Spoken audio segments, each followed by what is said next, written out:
A woman's grit is measured by what she'll face for a stranger. For Alice Hayes, a lone widow in the Arizona Territory, the test came not as a man, but as a child. She found him by the Ash Creek riverbank, a Navajo boy blue with cold and days from death. Taking him in wasn't just kindness, it was a death sentence. Her neighbors, led by the land-hungry Silas Croft, saw only a savage. The U.S. Army saw a problem. And on the high mesa, the boy's people saw kidnapping. Alice had only a shotgun and a handful of cartridges against a tide of hate. She was wrong. She had one other thing: the boy himself, and he was worth more than all the gold in the territory. The silence of the high chaparral was a living thing. It pressed on Alice Hayes a physical weight that settled on her shoulders alongside the yoke she used to carry water from Ash Creek. The silence was her only companion, and it was a cruel one. It lived in the mud-chinked walls of her small sod cabin. It whispered from the lone pine cross on the hillock, 200 yards west, the grave of her husband, Jonah. Jonah Hayes had been a man of loud comforts. He'd filled this small valley with the ring of his axe, the off-key whistle of "Oh, Susanna," and the solid grounding weight of his presence. Then the blizzard of 78 had come, and Jonah, stubborn as a mule, and twice as strong, had gone to check the northern fence line. Alice had found him 3 days later, frozen solid, his hand still gripping the wire cutters. That was 11 months ago. Now Alice was the lone widow Hayes. At 28 she felt 60. Her hands were rawhide, her face browned and etched by the relentless Arizona sun, and her heart was a dry creek bed. She operated on a grim arithmetic of survival. 2 chickens left, maybe 40 pounds of flour, a dwindling pile of firewood, and the constant gnawing presence of Silas Croft, a rancher from the next valley, whose holdings grew like a tumor pressing against her small homestead. Croft wanted her water rights. He'd made Jonah an offer. After Jonah's death, he'd made Alice an offer, his words slick with false pity. She'd refused. His pity had curdled to quiet menace. "This is hard country for a woman alone, Alice," he'd said, spitting tobacco juice near her porch. "Hard country to hold." On this particular afternoon, the air was still heavy with the promise of an early frost. She was hauling her second bucket from the creek, her boots sinking into the alkali mud, when she heard it. It wasn't a coyote's yip or a hawk's scream. It was a low, shuddering moan. Her first instinct was a cougar. She dropped the yoke, her hand flying to the old Colt revolver Jonah had insisted she carry.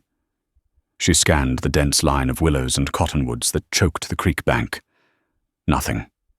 The sound came again, weaker this time. A whimper. A baby impossible. The nearest neighbor was 15 miles. Redemption Creek. The closest thing to a town was 30 miles of badlands. She pushed through the brittle branches, her heart hammering. "Who's there?" she called out, her voice cracking from disuse. There, half hidden by a tangle of roots, was a heap of rags. But the rags moved. Alice knelt the colt steady. It was a boy. He couldn't have been more than 7 or 8. His black hair was matted with burrs and mud. He wore only a breechclout and tattered leggings useless against the high desert cold. His skin was a pale, dusky copper, his lips a frightening shade of blue. He was shivering so violently his teeth clicked. He was Navajo. Alice's breath hitched. This was worse than a cougar. This was trouble of a kind that got people burned out or hung. The long walk was still a fresh, bloody scar on the territory.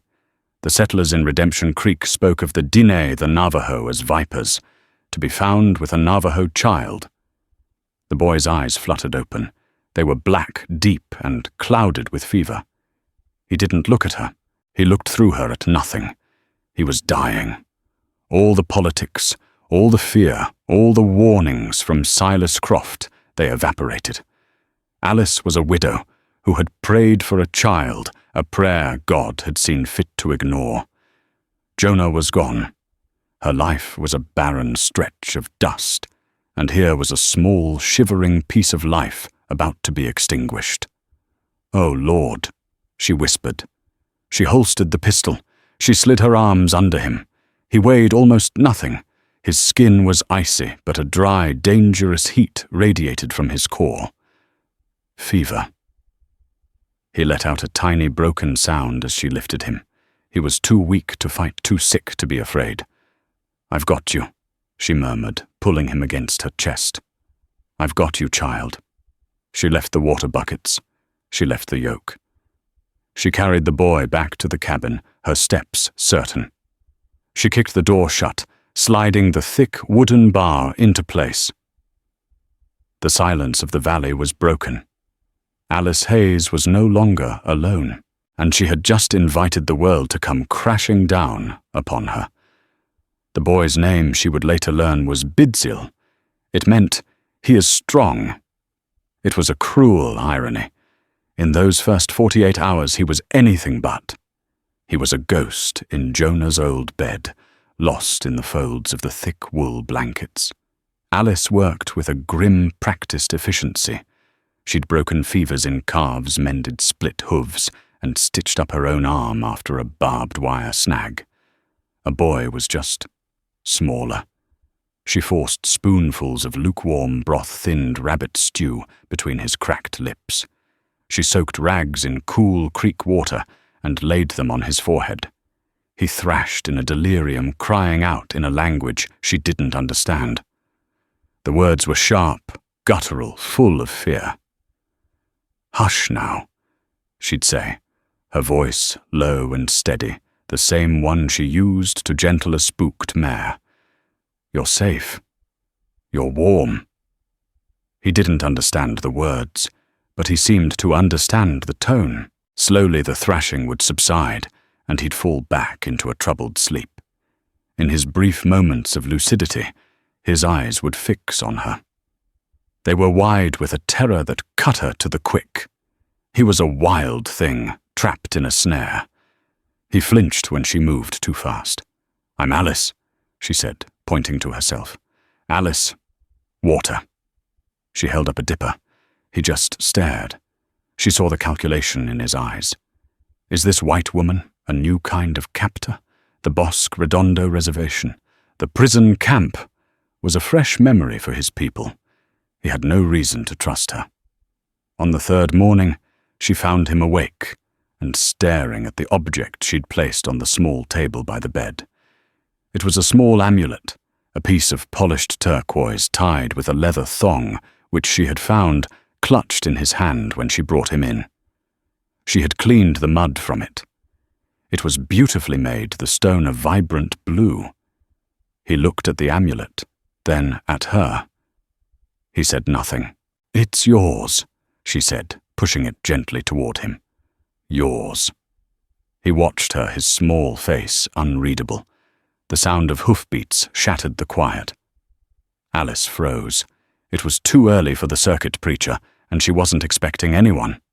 She peered through the greased paper window. 2 riders, Silas Croft and his lanky, slow-witted hired hand, Jeb. "Lord have mercy," Alice breathed. Her blood ran cold. She turned to the boy. "You have to hide. Now. Not a sound. Do you understand? No sound." The terror in her voice was a universal language. He understood. She ripped back the bearskin rug in the corner, revealing the rough-hewn planks of the root cellar door. She pulled it open. "In! Get in!" "Yadila!" she hissed, using one of the few Navajo words she knew, "go." He scrambled into the dark, musty hole. She handed him a half-full water skin. "Be silent, like a mouse." Silent. She dropped the heavy door, threw the rug back over it, and kicked a stool nearby to make it look natural. She took a deep breath, wiped the sweat from her palms onto her apron, and unbarred the door just as Croft's heavy fist struck the wood. "Mornin', Alice," Silas Croft filled the doorway. He was a big man, barrel-chested, with a beard stained brown at the corners of his mouth. He smiled, but it never reached his cold grey eyes. "Silas," Alice said, holding the doorframe. She did not invite him in. "Just checking on our favourite widow," he said, pushing past her into the small cabin. Jeb lingered outside, leaning against the porch post, whittling a stick. Croft's eyes swept the room. It was tiny, one room, divided by a curtain. Bed, table, stove, shelves. His gaze lingered on the bed. It was unmade, the blankets rumpled. "You expecting company, Alice?" he asked, his voice a low drawl. "I was sleeping." She lied her heart, a trapped bird. He walked over to her stove, lifted the lid on her stew pot. "Rabbit, getting to be a good shot, are you? I manage." His gaze fell on the small table by the bed. He saw the empty bowl crusty with dried broth. He saw the dipper of water. "Eating for two these days?" "I was hungry," Alice said, moving to stand between him and the bed. "What do you want, Silas? Just concern, little lady. Pure concern." He ran a thumb along the shelf, checking for dust. He picked up one of Jonah's old tin cups. "This valley, it's getting dangerous. Heard from a patrol up north. Some of the Dene have jumped the reservation line, looking for trouble." He stared at her hard. "You see anything? Hear anything?" "I see my own land, and I hear my own business." "Nothing else," Alice said. Croft chuckled. He walked to the corner, his boot heel stopping inches from the rug that covered the cellar door. Alice held her breath. From beneath the floor came a small, sharp cough. It was tiny, muffled by the earth and the wood, but in the silence of the cabin, it was as loud as a gunshot. Croft's head snapped up. His smile vanished. "What was that?" Alice's mind raced. "Cat.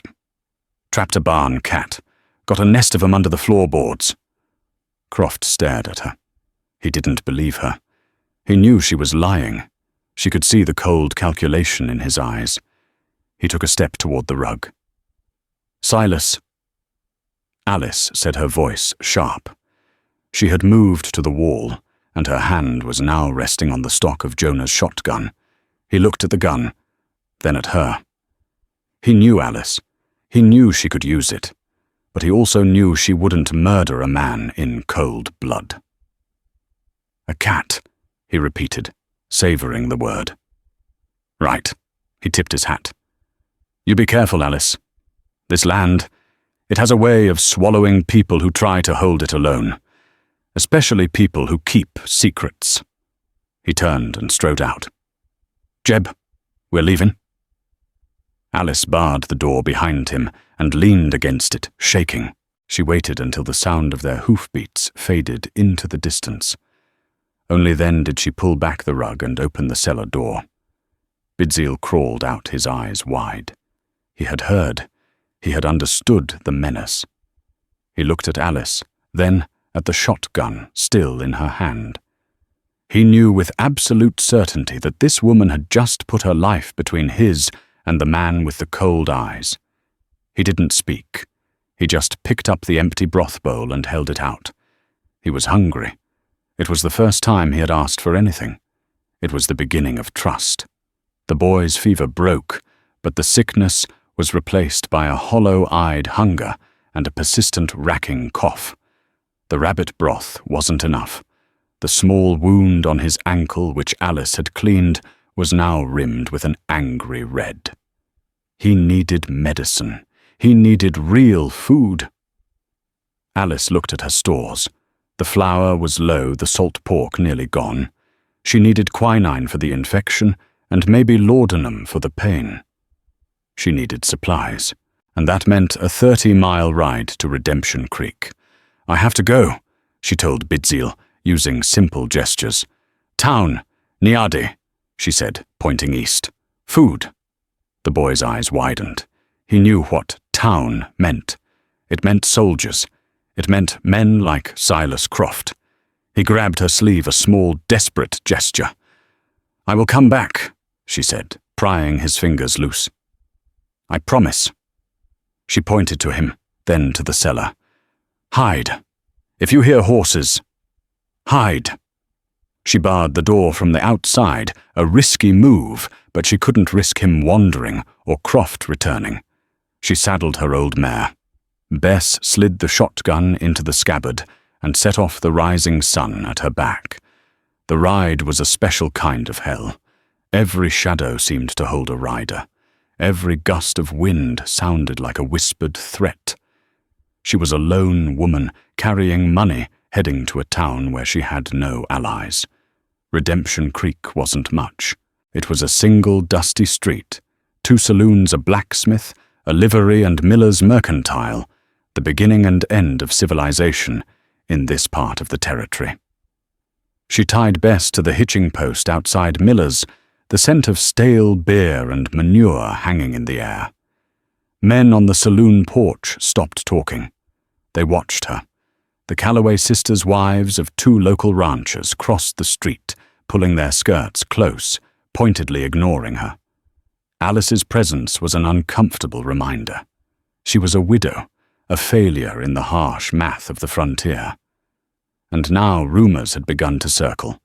Croft had been buying whiskey, talking loud. "That Hayes woman is acting peculiar," he'd said. "Maybe the loneliness has got to her." She pushed open the door to the mercantile. A small bell tinkled. Jedediah Miller was behind the counter, a thin, graying man with a green visor. He was a decent man, but a cautious one. "Mrs. Hayes," he said, not smiling. "Didn't expect to see you in. Ran low on basics, Jedediah." She moved through the cramped aisles, grabbing flour salt coffee and a small bag of beans. She tried to act normal. Then she went to his apothecary cabinet.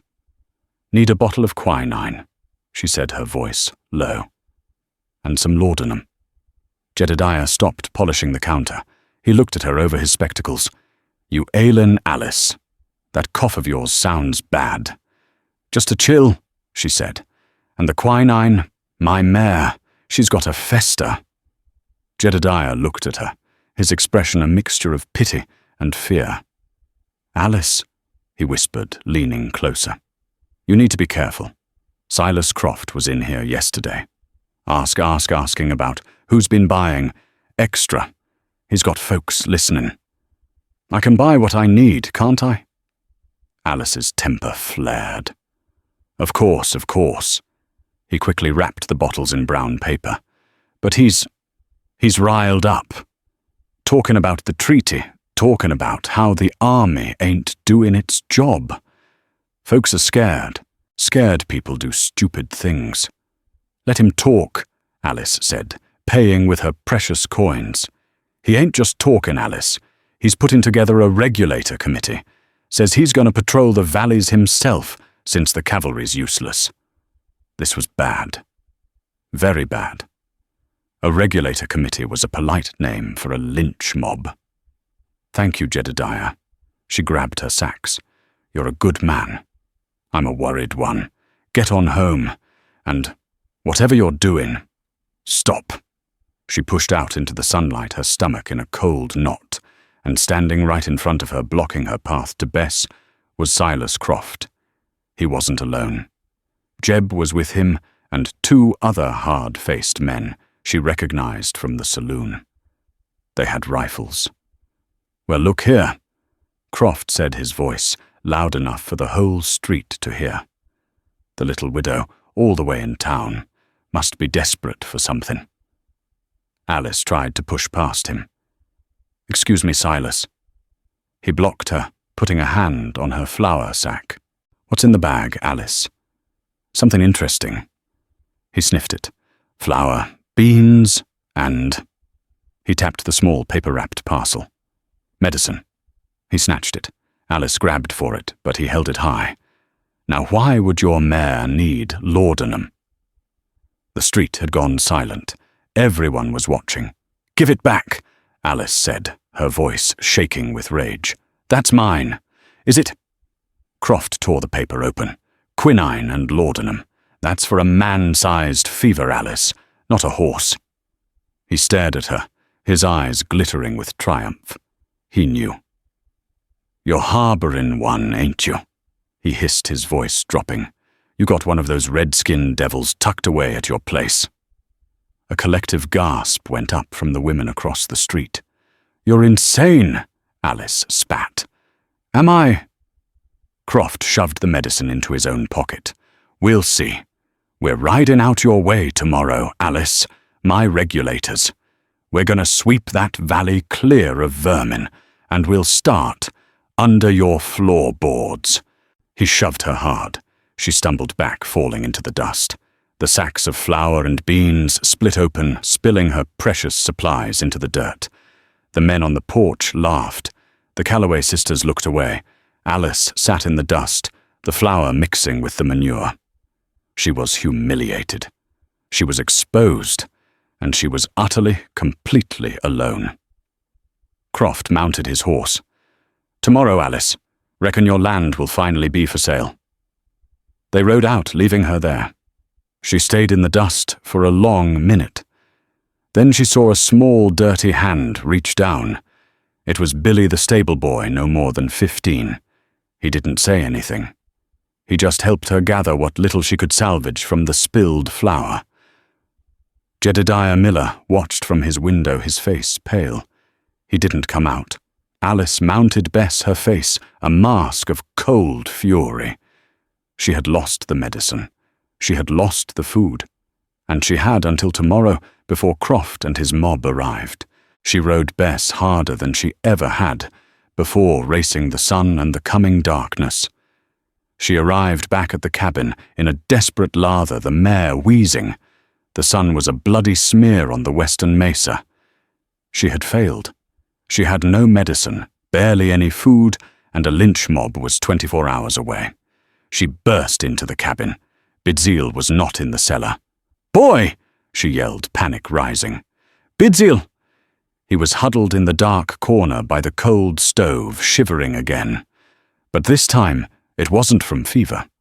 It was from fear. He'd heard her ride up, heard the panic. He looked at her empty hands. He knew. Alice slid down the wall, her resolve finally breaking. She put her face in her hands, and the dry, racking sobs she had held back since Jonah's funeral finally came. She had failed her husband. She had failed this boy. She was going to die, here, in the dirt. She felt a small, hesitant touch on her arm. She looked up. Bidzeel was standing over her. His face was a mask of old, tired worry, an expression no child should have. He didn't pat her or try to hug her. He just stood there, a silent, tiny witness. Then he did something that stunned her. He went to the stove, picked up a piece of charcoal from the wood box, and went to the one clear space on the floor. He knelt. He began to draw. His hand was surprisingly steady. He drew a shape, a circle with a doorway facing east. A hogan. His home. He pointed to it. "Kay," he whispered. A name. Then he drew a small stick figure. He pointed to himself. Bidzeel. He had given her his name. He pointed to her. "Alice," she whispered, her voice thick. He repeated it. "El Ara." He pointed to the hogan again, then drew a taller figure next to it. He put his hand on his own chest, then held it high above his head. "Na takane," he said. The word was full of reverence. Alice knew that word. The army used it. "Chief." He drew a picture of a horse, then another, then 10 horses. He pointed to the hogan, then to the east. He was telling her. He wasn't just a boy. He was the son of a chief. Alice's mind reeled. This changed everything. He wasn't just a lost child. He was a political prize. His disappearance could start a war. His rescue could secure a peace. Bidzeel looked at her, his eyes searching her face. He saw her fear. He reached out and touched the long white scar on her forearm, a gift from a runaway branding iron years ago. He traced it with his finger. A silent question. Your pain. Alice, overwhelmed, reached out and touched the turquoise amulet which he now wore. Your identity. It was a conversation without words. I see your wound. I see your strength. The small, fragile bridge of trust built on broth and fear was now cemented. Alice stood up. Her tears were gone, replaced by a cold, hard resolve. Croft thought he was hunting a stray. He had no idea he was poking a grizzly. They are looking for you, she said, her voice no longer shaking. Bidzil nodded. He pointed out the window to the high, dark mesa far to the northeast. Alice squinted. At first she saw nothing. Then, a tiny, fragile plume of smoke. It rose, paused, rose again. A short puff, then two long ones. It wasn't a settler's fire. It was a signal. Bidzil saw it too. He let out a low sound, a cry of hope. But Alice felt a new dread. The smoke was high. It could be seen for 50 miles. It could be seen by Bidzil's people, and it could be seen by Silas Croft. We don't have until tomorrow, she whispered. We have until now. She grabbed the shotgun. She went to Jonah's chest and pulled out his old cartridge belt. She'd been saving the shells. She now had 6. They want to sweep the vermin from this valley, she said to the boy who watched her with intelligent, solemn eyes. Let's see them try. She looked at Bidzil's ankle. The infection was spreading. Without quinine, he would lose the leg. Or his life. She made a decision. It was desperate. It was probably stupid. She grabbed a knife, went to the stove, and heated the blade in the embers until it glowed cherry red. Bidzil's eyes went wide with terror. This will hurt, Alice said, her voice gentle but firm. It has to be done.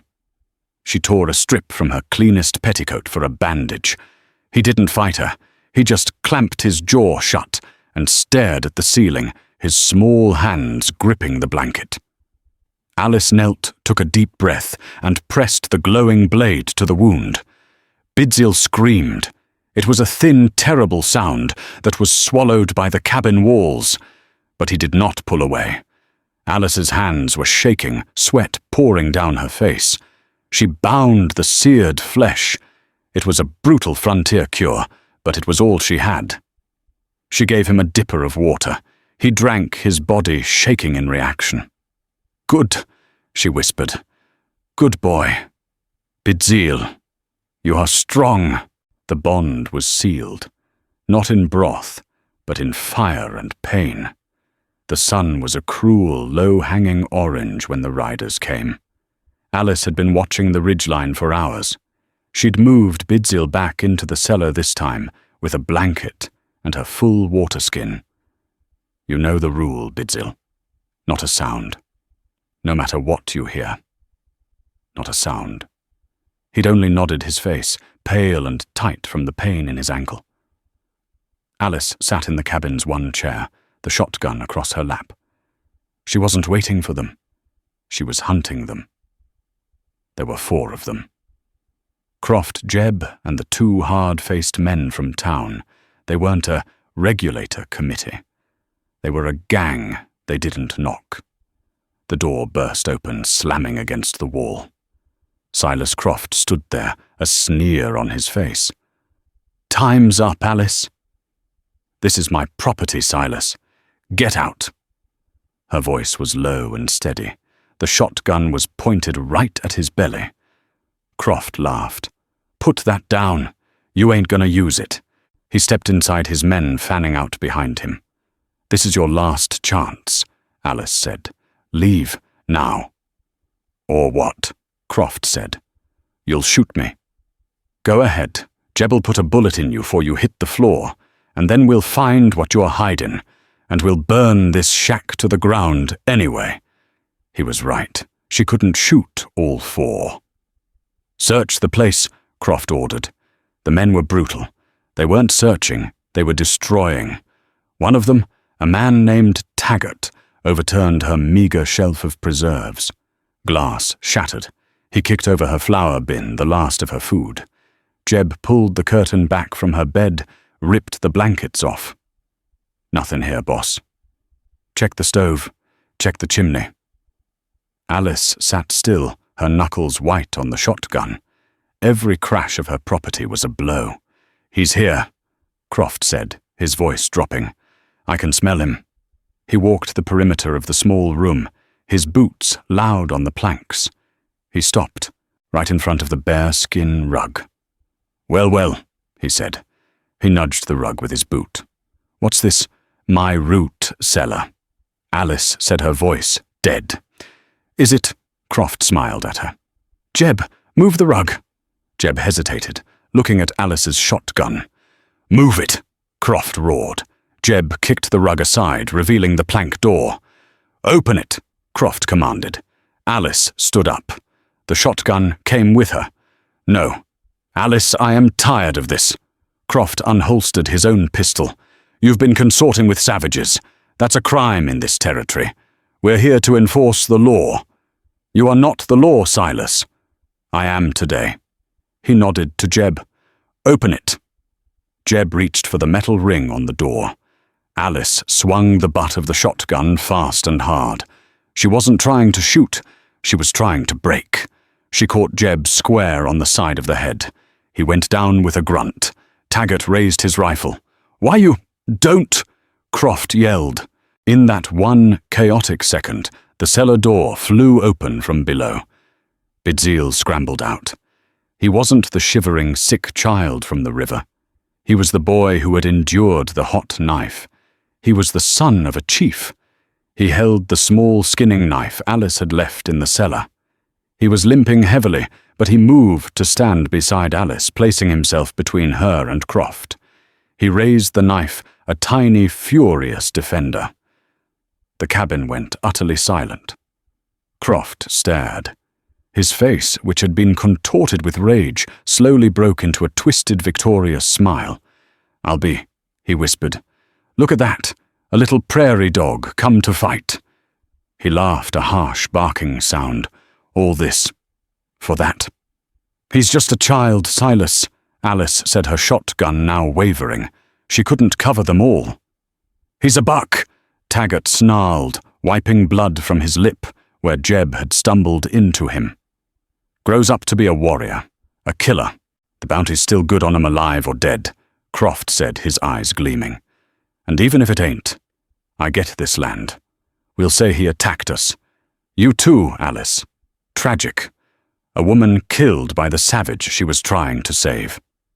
He raised his pistol, aiming it not at Alice, but at Bidzeel. "No!" Alice screamed, moving to shield the boy. A sound. It wasn't a sound from the cabin. It was from outside. A low, whistling sound, like the air parting for a great winged bird. An arrow thudded into the doorframe inches from Silas Croft's head. The fletching was still vibrating. Croft froze. Jeb, now conscious, whimpered. "Boss?" Another thud. Another arrow. This one buried itself in the floor at Taggart's feet. Croft ran to the window. His face went bone white. Alice followed him. On the ridge where she had seen the smoke, there were riders. Not one. Not two. 10. They were Navajo. They were not painted for war, but they were armed with rifles, lances, and bows. They sat on their horses, still as the stones around them, watching the cabin. They had appeared as their people did from nowhere. They were an army of ghosts. We didn't," Croft stammered, backing away from the window. The riders began to move. Not fast. A slow, inexorable walk, fanning out as they descended the slope surrounding the small cabin. The sound of their horses' hooves was the only sound in the valley. The 10 riders formed a perfect silent circle around the cabin, their presence a suffocating weight. They didn't shout, they didn't threaten. They just were. Croft and his men were trapped. They looked at each other, their bluster gone, replaced by a primal, shaking fear. They were land stealers and bullies, not warriors. This was not a fight they could win. The front rider, a tall man with a face like a carved hawk, dismounted. He wore a simple calico shirt, but the silver and turquoise on his belt and wrists spoke of high status. He walked to the broken-in doorway and stopped. He ignored the white men. His eyes found Bidzil. The boy who had been standing defiant with his small knife let out a choked sob. "Kay!" He limped past Silas Croft and threw himself into the tall warrior's arms. The man Kay, his older brother, held him tight, checking him for wounds, his face a mask of controlled fury. He saw the seared, bandaged ankle. He saw the boy's thinness. Kay spoke to Bidzil in the fast, flowing sounds of the Diné language. Bidzil answered his voice, high and urgent. He pointed at Alice. He pointed at the spilled flour. He pointed at Silas Croft.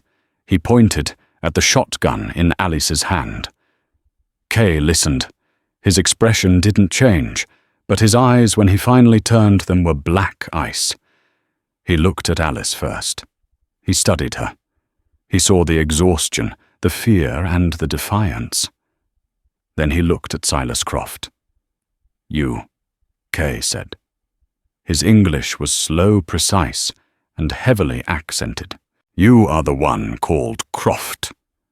It wasn't a question. We were... Croft stammered, his pistol now hanging limp at his side. "We were looking for... strays. This is settler land." Kay took one step into the cabin. He was unarmed, having left his rifle on his horse, but he was more dangerous than all four of Croft's men. "This," Kay said, stamping his boot on the cabin's dirt floor, "is Diné Bikéa, our land. The treaty you whites make us sign. It says we stay on the reservation. It does not say you can hunt our children." Kay looked at the spilled flour, the broken jars. He looked at Bidzil's bandaged leg. "You," he said to Alice, "are Aztzar Hayes, the woman Hayes." Alice nodded, her throat too dry to speak. "My brother. He was lost, chasing a rabbit, a flash flood in the arroyo. He is sick."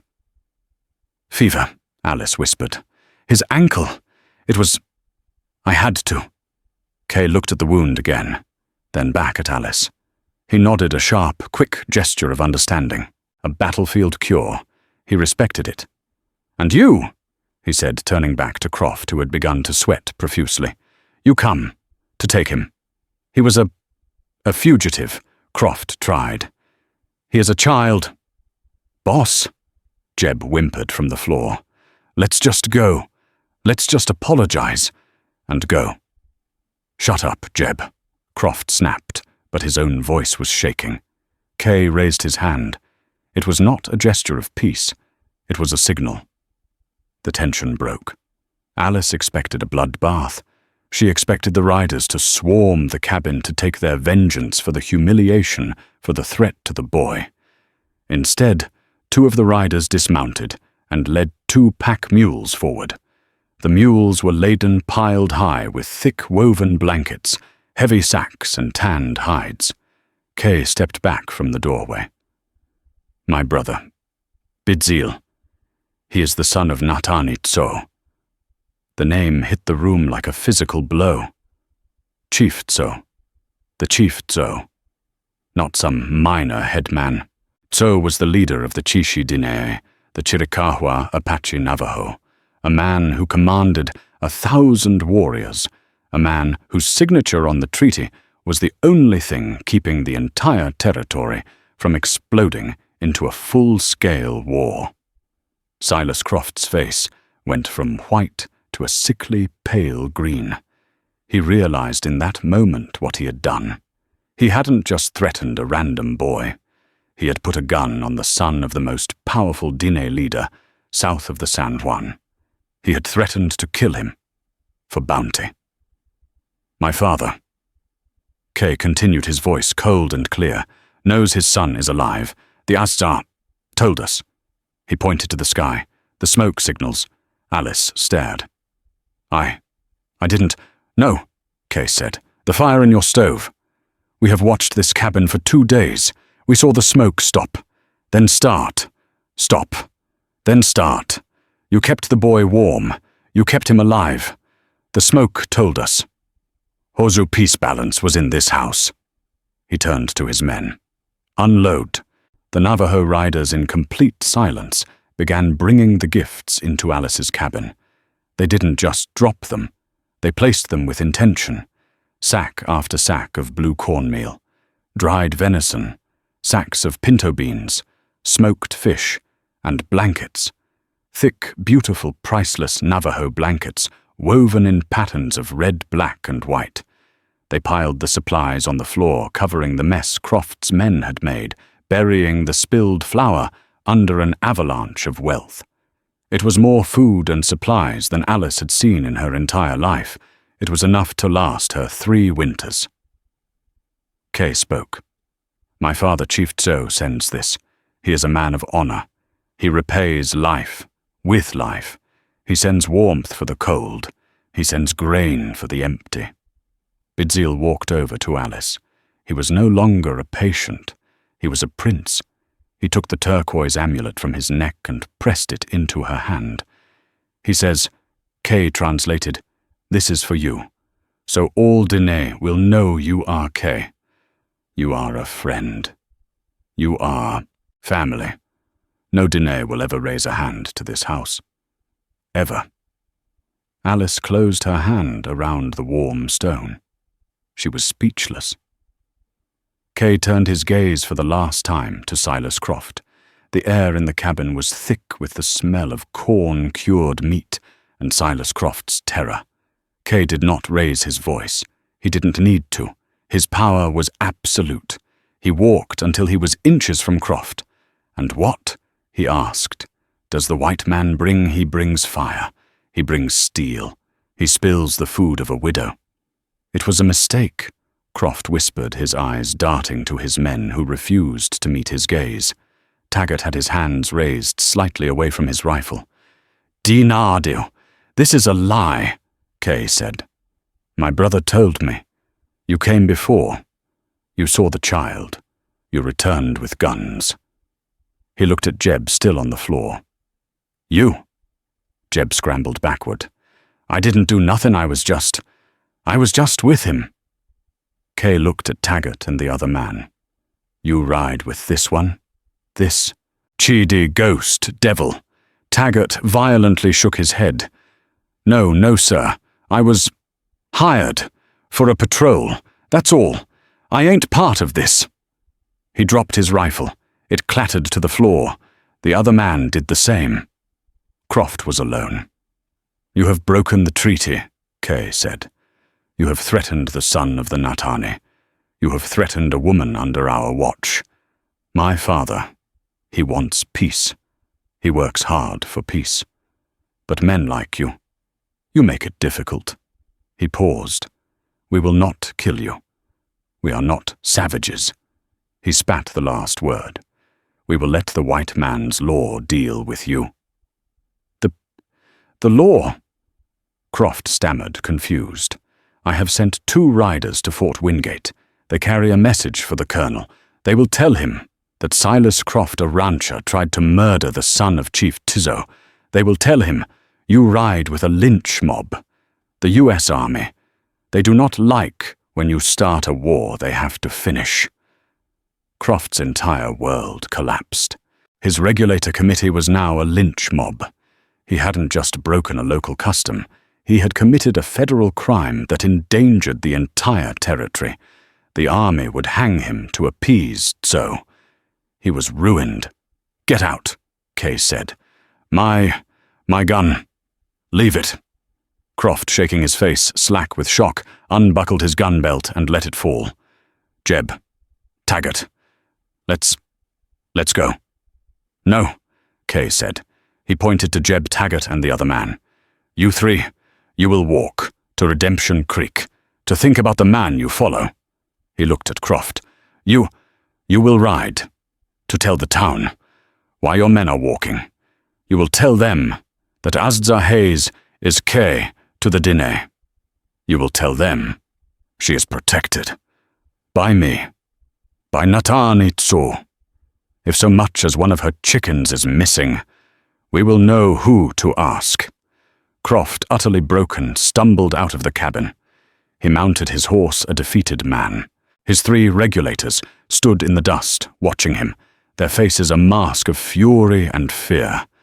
Croft kicked his horse and fled, not looking back. The 3 men began the long 30-mile walk home. Inside the cabin, Kay turned to Alice. He put his hand over his heart. Thank you." He motioned to Bidziel. The boy, now wrapped in a thick new blanket, limped to Alice. He didn't hug her. He just placed his small hand on her scarred forearm, just as he had done the night before. Then he went to his brother. Kay lifted him, placing him gently on the front of his own horse. Kay mounted. The other riders, their task complete, formed up behind him. "You are safe here, Woman Hayes," Kay said. "The valley is clean." Alice stood in her doorway, her hand clutching the turquoise amulet. She watched them ride away. They didn't look back. They rode up the ridge, and in the fading light seemed to dissolve into the shadows, as if they were never there at all. She was alone again, but the silence was different. It was no longer a heavy, pressing weight. It was a silence filled with peace. She looked inside the cabin. It was a ruin. Broken glass spilled food, but piled high on the floor was a mountain of grain, blankets, meat, life. She was Alice Hayes, the lone widow, but she was not alone. She was Kay. She was a friend to the Dine. She picked up the shotgun which she had dropped. She walked to the doorway and looked at the long, lonely shadows. She didn't bother to bar the door. She didn't need to. She turned, picked up a broom, and began very slowly to sweep the spilled flour, mixing it with the rich new cornmeal. She had a future to prepare for. The dust from the departing Navajo riders settled long before the tremors in Redemption Creek subsided. Silas Croft rode back, not in triumph, but as a man haunted, pushing his horse to a lather. He arrived alone, his face ashen, when his 3 regulators stumbled in hours later, half mad with thirst and black-mouthed with rage. The story they told locked the town in a state of collective dread. They told of the widow, they told of the boy, and they told of the 10 riders who had appeared from the empty earth, led by the brother of Bidziel, the son of Natanitsu. That name, paralyzed Redemption Creek. Every man in the saloon knew it. It was the name that kept the U.S. Army patrols on high alert, the name synonymous with 1,000 warriors who could wipe their miserable town off the map before breakfast. And Silas Croft, in his greed for a small homestead's water rights, had threatened to murder that chief's son. Croft's power, built on bluster and intimidation, evaporated in a single afternoon. Men who had sought his approval now avoided his gaze. Jedediah Miller, hearing the tale quietly, went into his stockroom and packed a small crate with canned peaches, smoked bacon, and a new tin of coffee. He gave it to Billy, the stable boy. "Take this to Mrs. Hayes. Tell her it's an apology. From the town." Billy rode out, but returned hours later, the crate untouched. "She met me at the fence line. Mr. Miller." The boy reported, his eyes wide. "She was wearing a turquoise amulet. She looked different. Taller, somehow." "Did you give her the crate?" Jedediah asked. "She wouldn't take it. She said, 'I have what I need.'" "Billy, but thank Mr. Miller for his concern." Then she said the valley was peaceful, and she'd like to keep it that way. The message was clear. It wasn't a threat. It was a statement of fact. Alice Hayes needed nothing from them. 2 days later, a U.S. cavalry patrol, a nervous lieutenant, and 6 troopers rode to Croft's ranch. They had, as Kay promised, been summoned. They weren't there to arrest Croft. The legalities were too tangled. They were there to deliver a warning. "Mr. Croft, the young lieutenant said, his hand resting on his revolver. "It is the opinion of the Territorial Command that your presence in this valley is destabilizing. You are to cease all regulator activity. You are to make no contact of any kind with Mrs. Alice Hayes. You are to remain on your property. If Chief So decides to seek justice for your actions, we will not be able to protect you. Am I clear?" Silas Croft, the man who had fancied himself a king, was now a prisoner on his own land. His empire was finished. For Alice, the silence of the valley was transformed. The cabin, once a symbol of her isolation, now felt like a fortress. The emptiness that had terrified her was now a comfort, a protective blanket. The winter of '79 was brutal. Snows came early and stayed late. But while ranchers in other valleys lost cattle and travelers were found frozen on the trails, Alice lived in warmth and abundance. She baked bread with the Diné cornmeal. She ate roasted venison. She slept under the thick, warm wool of the blankets, their intricate patterns telling stories she couldn't read but could somehow understand. She was not, she realized, a lone widow. She was Kay. She was a neighbor. She rarely saw them, but she knew they were there.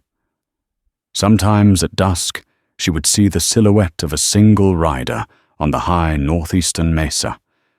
The rider would sit motionless for an hour, watching the smoke curl from her chimney. It wasn't a threat. It was a sentry. The men of Redemption Creek gave her valley a new name. They called it the Watchful Valley, or Hayes's Treaty. They rode miles out of their way to avoid it. 2 springs passed. Alice's land protected and peaceful flourished. She had a new flock of chickens. Her small garden, irrigated by a ditch she'd dug from Ash Creek, was overflowing. The grave of her husband, Jonah, was no longer a symbol of her loss, but a quiet reminder of the life that had brought her here. She was by the creek, kneeling in the soft mud to clear the irrigation channel, when she heard the horses. She stood slowly. She was not afraid.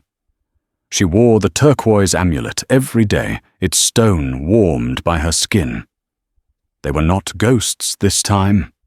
3 riders. Kay was in the lead, and beside him, on a horse of his own, was Bidzil. He was 10 years old now, or perhaps 11. The sickness and starvation were a distant memory. He was tall, strong, his hair tied back with a leather cord. He looked at her, his face as solemn as his brother's. They stopped a dozen yards away. Bidzil slid from his horse. He walked to her, not with the limp of a victim, but with the sure-footed stride of a native. He stopped in front of her. He looked at the scar on her arm. She looked at the faint, silver pucker on his ankle, just visible above his moccasin. He said her name, the sound clear and strong in the quiet valley. "Elara." She smiled. She touched the amulet at her throat. Bidzil. He was not carrying grain. He was carrying a toshji, a Navajo water jug, fired from clay and painted with black geometric lines. It was beautiful, and clearly it was new. He held it out to her. A gift for a gift. Water for water. Alice took it. It was heavy and cool in her hands. Kay watched from his horse. He put his hand over his heart, the sign of thanks and respect. Bidzil looked at her one last time, a brief, bright flicker of a smile in his dark eyes, a look that said, "I remember." Then he turned, ran to his horse, and mounted in a single fluid motion. Alice Hayes stood by the creek, holding the water jug, and watched them ride away. They disappeared over the mesa, not as saviors or warriors, but as friends. She was no longer the lone widow. She was the woman who lived in the Watchful Valley. She was Ostzar Hayes, the friend of the Diné. And in the vast, unforgiving high desert that was the most powerful name of all, she turned her new jug in hand and walked back to the cabin, its chimney smoke rising straight and true into the quiet, protected air. A single act of courage can change the fate of a valley. Alice Hayes, a lone woman with nothing, chose compassion over fear. And in return, a chief sent not a war party, but a message of honor. He sent warmth and grain, proving that even in the harshest territory, leadership and gratitude are the true currency. The Wild West wasn't just won by guns and gold. It was built by the silent, stubborn courage of people like Alice and the profound, watchful honor of leaders like Chief Tso. If this story of grit survival and unexpected allies resonated with you, please hit that like button. Share this piece of hidden history with someone who needs a reminder that courage is never wasted. And be sure to subscribe for more true stories from the forgotten corners of the American West. Thank you for listening.